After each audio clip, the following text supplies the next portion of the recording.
This is the WJW podcast, brought to you by the Washington Jewish Week and Mid-Atlantic Media.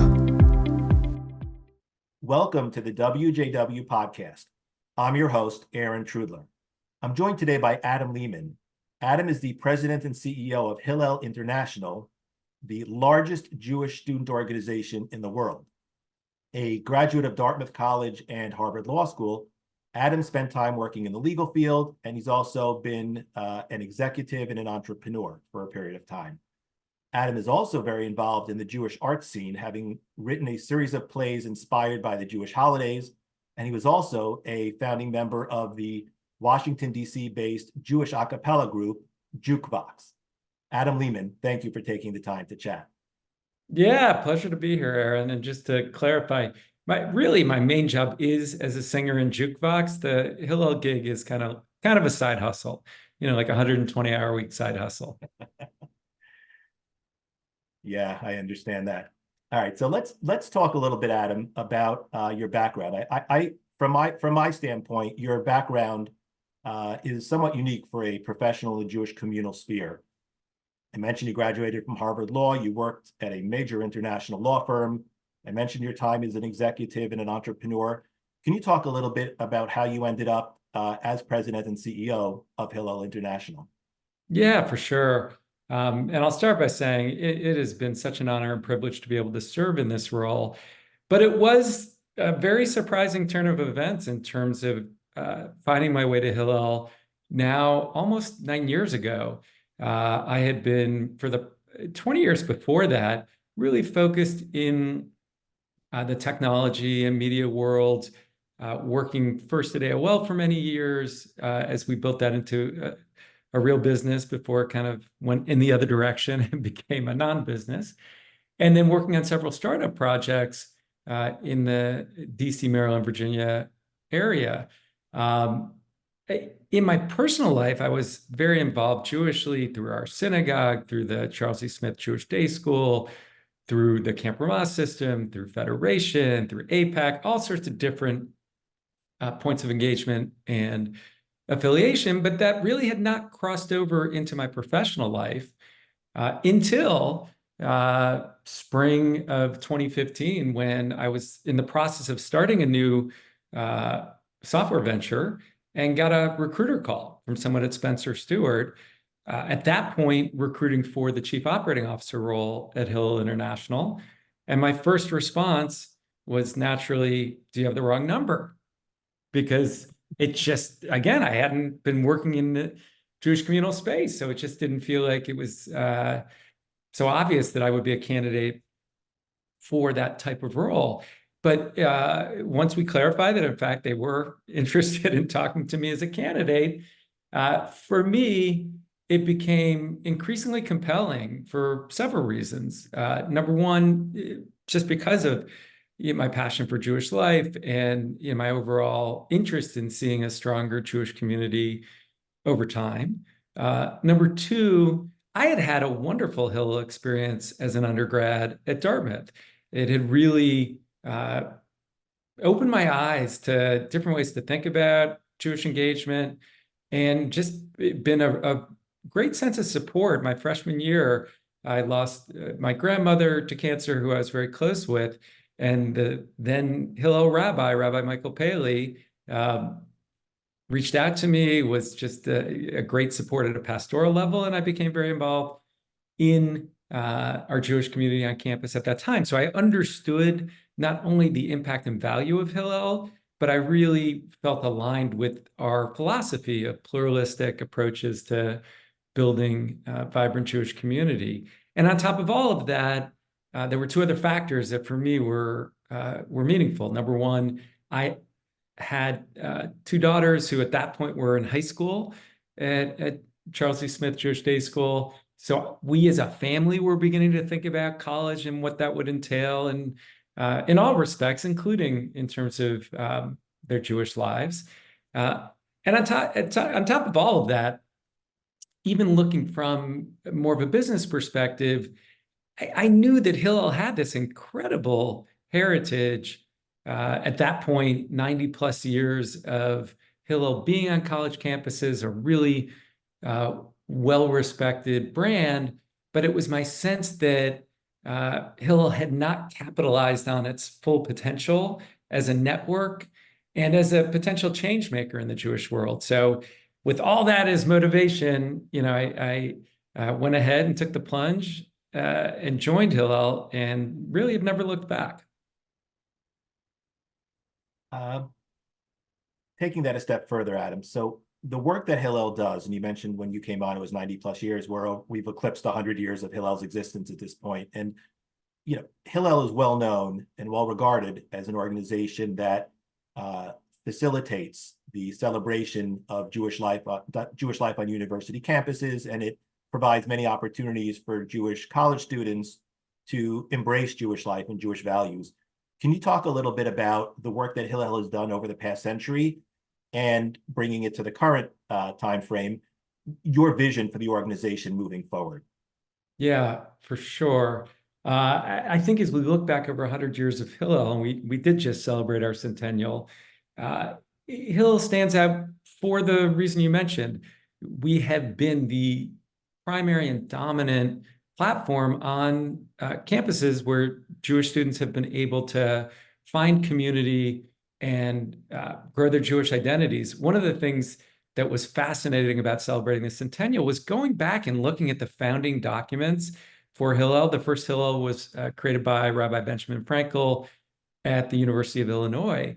And even at that point in 1923, Rabbi Frankel captured so much of what we're still about today. Number one, creating that safe space for Jewish students. And unfortunately, I'm sure we'll talk about this, that notion of a safe, inclusive space has become even more relevant today than for many of the decades Hillel's existed. But number two, he had a pluralistic vision. He said this is not about one type of Jewish student or even one type of Jewish experience. He wanted to create an environment where Jewish students could engage in ritual practice and celebrate Shabbat and holidays, but also engage in learning and engage in Jewish learning from wherever they started, whether, as yeshiva bookers who really had a deep knowledge of Jewish text and wisdom, or for Jewish students who had almost no background. So, and he even had the foresight to think about how Hillel could engage with the broader Jewish community. So those elements of Jewish celebration, of Jewish learning, of engaging with the broader campus community and world have continued throughout our 100 years to be a core part of what we do and how we drive impact. What is different today, and I'll talk a little bit about what we're looking at going forward, is that we moved from, if you look in the middle of the 20th century, we moved from being a niche organization that really primarily served Jewish students who were highly affiliated and wanted to be able to live a Jewish life on campus, to actually a much more ambitious vision for Hillel, which said, we want to be there for every Jewish student, and in some senses, for every student who wants to engage Jewishly. And that meant several things. It meant that we had to be a much more robust organization. So we went from, again, in the even 60s, 70s, 80s, a rabbi on campuses to having teams of professionals who are able to support all different kinds of Jewish life engagement on various campuses. It also meant that we had to widen the scope of our programming. So instead of simply thinking about Shabbat, holidays, and the occasional social program or learning program, we're doing everything that Jewish students care about and think about. That means we have a lot of work in the community service realm. It means that we have a lot of work in the mental health and wellness space where students have needs that are not being met and want to be supported in that way. It means that we're doing a lot of work globally connecting young Jews around the world. It means that we think about things like civic engagement and what that looks like from a Jewish point of view. And of course, all sorts of other kind of fun ways that Jewish students just let steam off, whether it's online gaming together, or uh, trivia, or we bring puppies in because people need to de-stress. It really is anything that can make the lives of Jewish students better on campus.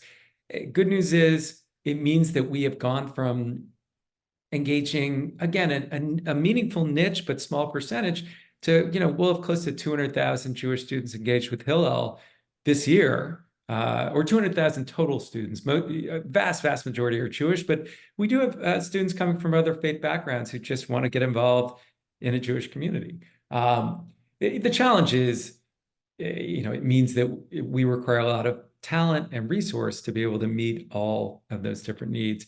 I'll round out the answer by speaking about prospectively what is my vision and really our vision for what Hillel can and should be.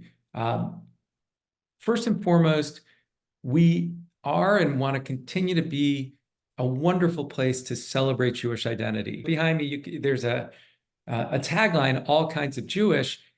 We are leaning into what so much of the community has run away from, which is the idea that there isn't one way to be Jewish. There are a million ways to be Jewish, and we want to support proud Jewish identities that are able to meet the needs of incredibly diverse students who either come from Jewish backgrounds or find their way to Jewish life. So that's number one.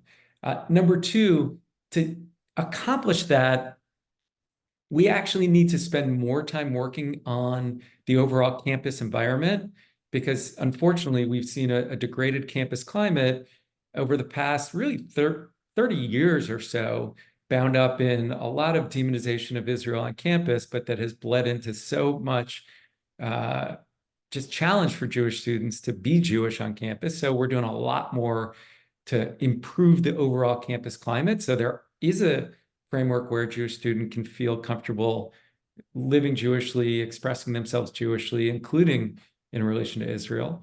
And the other kind of additional condition of us being successful is we have to be constructive agents of positive change. And that means leaning into experimentation around what Jewish life can be. And to be really clear, that doesn't mean that we're simply trying to throw overboard 3,000 years of Jewish practice, history, tradition, and wisdom. It means we're trying to find the new ways to tap into it that are consonant with the reality of life for most young people today. I'll give one example and then hand the mic back to you. But we're doing a lot in community colleges. Most people don't realize that the fastest growing Jewish student populations are at commuter and community institutions. And so one of those in New York, Hunter College, they created Thursday night Shabbat, because with commuter students, they weren't around Friday night. It's not like a residential school. And of course, halakhically, they do the steps they need to do to make sure no one's confused that it's Shabbat, but it does become a really meaningful way to still bring in the joy of community that so many of us take advantage of for Shabbat, but in a way that actually works for students of today. That last point you made, Adam, about the community colleges, I wasn't aware of that. That's actually really interesting, and I guess it addresses, a need that perhaps historically has been overlooked. I think it's a great expansion of Hillel's efforts.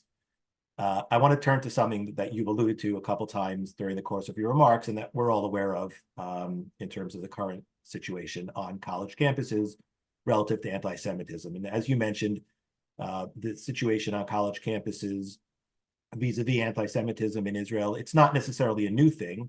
It's gone back quite a number of years and decades. But ever since October 7th, and as the Israel-Hamas war continues, it seems like there's just an explosion, so to speak, of anti-Semitism and anti-Israel sentiment on college campuses. In terms of the universities themselves, how can they and how should they address these issues? And what steps could they and should they take to better protect Jewish students and perhaps help make them feel safer on college campuses? Yeah, great questions, and needless to say, questions that we spend a lot of time helping university partners to answer, and also filling in to make sure Jewish students are supported and protected, regardless of whether their university is doing the right thing or not. I think it's important to start with what these issues are not about. They're not about free speech.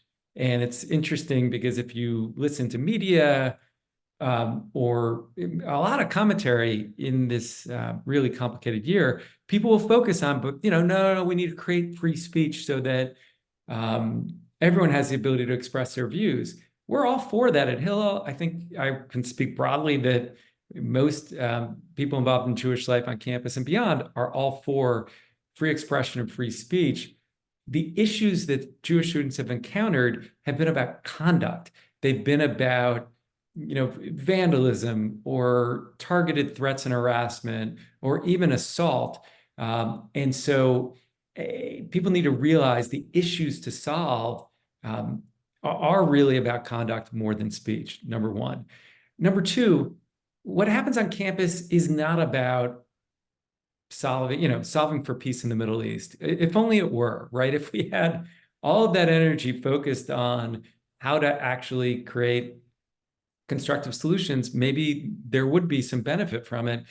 Instead, it ends up just channeling, as we see it, a lot of agendas from certain players in the Middle East and here in North America, but in a way that just breeds a lot of division, polarization, even hate.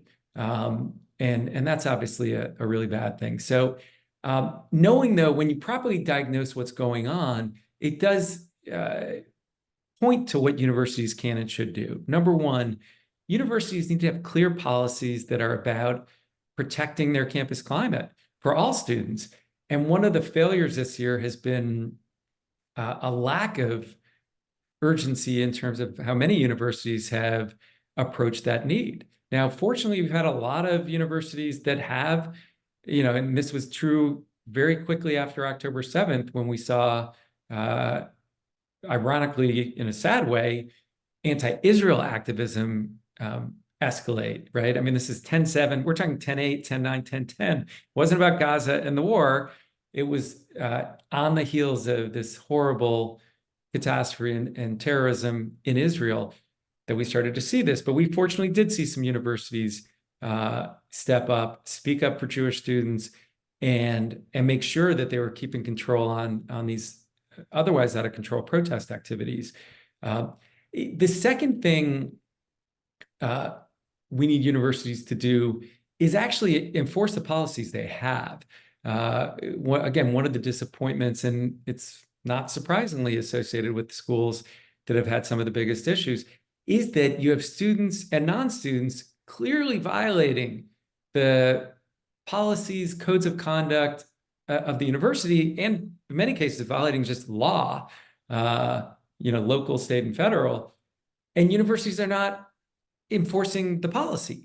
And that, that's so problematic. It makes Jewish students and other students feel less safe.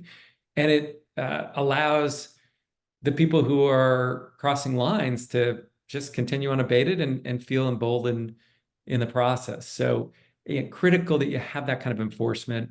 And then finally, universities need to recenter themselves. Like, I don't know who came up with the idea that universities should be, the central spot for political protest, and specifically political protest when it comes to Israel. But, newsflash, universities are supposed to be places of learning, growing, community, and it's on university administrators to actually promote and foster better education, better dialogue across difference. I will say, just quickly, and happy to add to this, but that as Hillel, we've been doing a lot to try to solve at every one of these levels. We have a campus climate initiative partnering with universities to help them improve their policies when it comes to maintaining a safe and welcoming campus climate. Where universities have not been willing to play ball, we partnered with other organizations to bring Title VI actions or find other ways to ensure accountability. We have also brought Israel education to campus because so many campuses, they have all sorts of demonization and propaganda as it relates to Israel and Jews, and this dearth of actual education about these topics that people are otherwise so obsessed with. And so we've brought great analysts and educators who come from all sorts of political stripes and perspectives, but at least are adding to knowledge rather than just to vitriol and polarization. And finally, we've also brought facilitators to campus to promote dialogue across difference, and we're going to continue to invest, in those directions as well. Okay, yeah. One final question, Adam, if I may, and just that idea of taking constructive action and trying to recenter, refocus the universities to their core mission, i.e., learning. When you have a prospective parent of a prospective college student, high school junior, senior right now, who is seeking out college opportunities and visiting different colleges, and perhaps many of them are concerned these days in terms of what's currently going on. What sort of advice would you give them? What sort of guidance would you give them in their decision-making process? It's a big question for really every family that is Jewishly affiliated at this point. I speak to families every day now who have sophomores, juniors, and seniors in high school trying to sort those questions out. Number one, I think the most important thing is perspective. So don't get into the game of trying to figure out, are there 3 schools, 5 schools, 10 schools that are okay for Jews and everything else must be treif, everything else must be unsafe and horrible. That's not the reality.